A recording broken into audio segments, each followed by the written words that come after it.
മത്തൻ കണ്ടപ്പോൾ നിങ്ങൾക്ക് മുന്നേ ഏതോ വീഡിയോയിൽ കണ്ട പോലെ തോന്നുന്നുണ്ടോ? എന്നാൽ ശരിയാണ് കേട്ടോ. എൻ്റെ ഫ്രണ്ട് കൊടുത്തയച്ച അതേ മത്തൻ തന്നെയാണ് ഇത്. അപ്പോൾ ഇത് പഴുത്ത മത്തനായിരുന്നു കേട്ടോ. അപ്പോൾ ഇതൊന്ന് കട്ട് ചെയ്ത് നമുക്ക് മത്തൻ വിരകിയത് ഉണ്ടാക്കണം. ചില സ്ഥലത്ത് ഇതിന് ശർക്കര മത്തെന്നോ ഒക്കെ പറയാറുണ്ട്. ഞങ്ങൾ മത്തൻ വിരകിയതെന്നാണ് കേട്ടോ പറയാറുള്ളത്. ഇതുപോലെ തൊലിയൊക്കെ കളഞ്ഞ് ഒന്ന് കട്ട് ചെയ്തെടുത്തിട്ടുണ്ട് കേട്ടോ. ഇനി നമുക്ക് ഇതൊരു കുക്കറിലാക്കി എടുക്കാം. ഞാനിവിടെ കുക്കറിലാണ് എല്ലാം ചെയ്തെടുക്കണുള്ളത് കേട്ടോ. അപ്പം നമുക്ക് കുക്കറിലേക്ക് ഇതിൻ്റെ ഒരു 1/4 ഭാഗം വെള്ളം ഒഴിച്ചു കൊടുക്കാം കേട്ടോ. എത്ര മത്തനാണോ ഉള്ളത് വെച്ചാൽ അതിൻ്റെ 1/4 ഭാഗം വെള്ളം ഒഴിച്ചു കൊടുക്കുക. ഇനി ഈ കുക്കർ ഒന്ന് അടച്ച് വെച്ചിട്ട് നമുക്കൊരു 2 വിസിൽ ആകുന്നത് വരെ ഒന്ന് അടിച്ചെടുക്കാം കേട്ടോ. ഒരു 2 വിസിൽ ആയി അതിൻ്റെ എയർ മൊത്തം അതിലൊന്ന് കളയാതെ ഇരുന്നാൽ മതിയാകും കേട്ടോ. അപ്പോൾ മത്തം നന്നായിട്ട് വെന്തിട്ടുണ്ടാവും. ഇപ്പോൾ തന്നെ നമ്മൾ എയറൊക്കെ മൊത്തമായിട്ട് പോയിട്ടുണ്ട്. ഓപ്പണാക്കി നോക്കാം.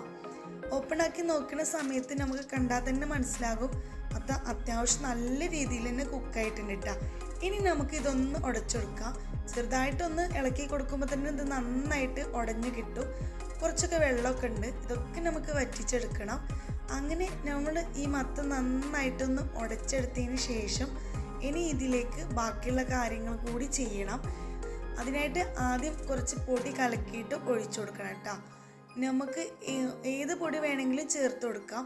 ഞാനിത് മൊത്തം ഹെൽത്തി ആയിട്ട് തന്നെ ഉണ്ടാക്കിയെടുക്കാം എന്ന് കരുതിയിട്ടാണ് ഇതിലേക്ക് കോറയുടെ പൊടി അഥവാ രായിപ്പൊടി ഉണ്ടല്ലോ അത് ചേർത്ത് കൊടുത്തിട്ടുള്ളത്.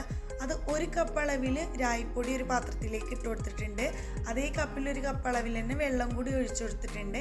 ഇനി കട്ടയൊന്നും ഇല്ലാതെ നന്നായിട്ട് മിക്സ് ചെയ്ത് കൊടുക്കാം കേട്ടോ. നമ്മളെ കയ്യിൽ രായിപ്പൊടി ഇല്ലെങ്കിൽ കുഴപ്പമൊന്നുമില്ല കേട്ടോ.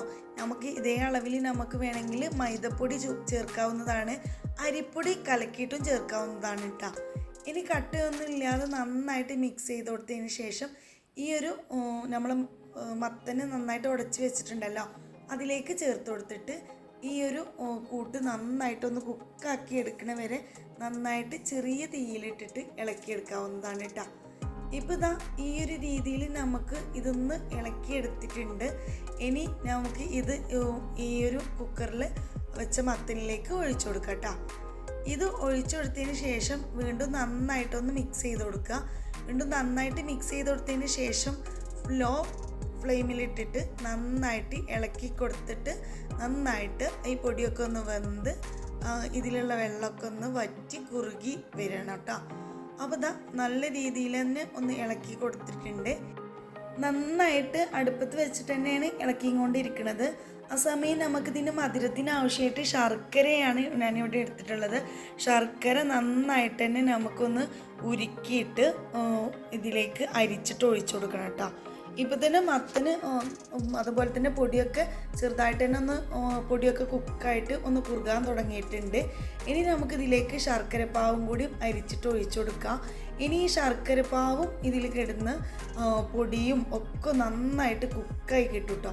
എല്ലാം കൂടി നന്നായിട്ടൊന്ന് മിക്സ് ചെയ്ത് നന്നായിട്ട് തന്നെ നമുക്ക് ഒന്നും കൂടി കുറുക്കിയെടുക്കാം. ഇങ്ങനെ കുറുക്കിയെടുത്തതിന് ശേഷം നമുക്ക് ഇതിലേക്ക് കടിക്കാൻ നമ്മൾ ഇടയ്ക്കിടയ്ക്ക് ഇങ്ങനെ കടിക്കാൻ വേണ്ടിയിട്ട് നമുക്ക് മമ്പയർ ചേർത്ത് കൊടുക്കാം കേട്ടോ. ഓൾറെഡി ഞാൻ മമ്പയർ ഇവിടെ കുക്കാക്കി എടുത്തിട്ടുണ്ട്. 250 ഗ്രാം മമ്പയറായിരുന്നു. അത് ഇതിലേക്ക് ചേർത്ത് കൊടുക്കാം കേട്ടോ. നിങ്ങൾക്ക് വേണമെങ്കിൽ നമ്മൾ മത്തം വേവിക്കുന്ന സമയത്ത് മമ്പയറും കൂടി അതേ കുക്കറിൽ തന്നെ ഇട്ട് കൊടുത്തിട്ട് വേവിക്കാവുന്നതാണ്. അങ്ങനെ നിങ്ങൾ ചെയ്യുകയാണെങ്കിൽ ആദ്യം അടിഭാഗത്ത് മമ്പയർ ഇട്ട് കൊടുക്കുക, അതിൻ്റെ മുകളിലായിട്ട് മത്തം ഇട്ട് കൊടുക്കുക കേട്ടോ. എന്നിട്ട് വെള്ളം ഒഴിച്ചിട്ട് ഒരു 2 വിസിലടുപ്പിച്ചാൽ തന്നെ രണ്ടും ഒരേ സമയം കുക്കായി കിട്ടും. ഇനി നമുക്കിതിലേക്ക് തേങ്ങ ചിരവിയത് ഇട്ട് കൊടുക്കാം. ഞാനിവിടെ 1 തേങ്ങയാണ് ചിരവിയത് ഇട്ട് കൊടുത്തിട്ടുണ്ടായിരുന്നത്. അത് കുറേശ്ശെ ഇട്ടിട്ട് നന്നായിട്ട് തന്നെ ഇളക്കി കൊടുത്തിട്ട് നല്ല രീതിയിലൊന്ന് കുറുക്കിയെടുക്കാം കേട്ടോ. നല്ല രീതിയിൽ ഒന്ന് കുറുക്കിയെടുക്കുന്ന സമയത്ത് ഞാനിതിലേക്ക് 2 കാര്യം കൂടി ചേർത്തിട്ടുണ്ടായിരുന്നു. അത് വീഡിയോയിൽ സ്കിപ്പായിട്ടുണ്ട്. നിങ്ങൾക്ക് വേണമെങ്കിൽ ചേർത്ത് കൊടുക്കാവുന്നതാണ്. ചേർത്താൽ നല്ല ടേസ്റ്റ് ഉണ്ടാവും. ഒന്ന് പശുവിൻ്റെ നെയ്യാണ്, 1 ടീസ്പൂൺ ചേർത്ത് കൊടുക്കുക. ഒരു നുള്ളു ഉപ്പും കൂടി ചേർത്ത് കൊടുത്തിട്ട് നന്നായിട്ട് ഇതുപോലെ കുറുക്കിയെടുക്കാവുന്നതാണ്. അടിപൊളി ടേസ്റ്റാണ് ഈ മത്തൻ വിരകിയത്. നിങ്ങൾ ഒരു വട്ടമെങ്കിലും ഇതുപോലെ ഒന്ന് ഉണ്ടാക്കി നോക്കണം. ഉണ്ടാക്കി നോക്കിയിട്ട് നിങ്ങൾക്ക് ഇഷ്ടപ്പെടുകയാണെങ്കിൽ നിങ്ങൾ സബ്സ്ക്രൈബ് ചെയ്യാനും അതുപോലെ തന്നെ ലൈക്ക് ചെയ്യാനും ഷെയർ ചെയ്യാനും മറക്കരുത് കേട്ടോ.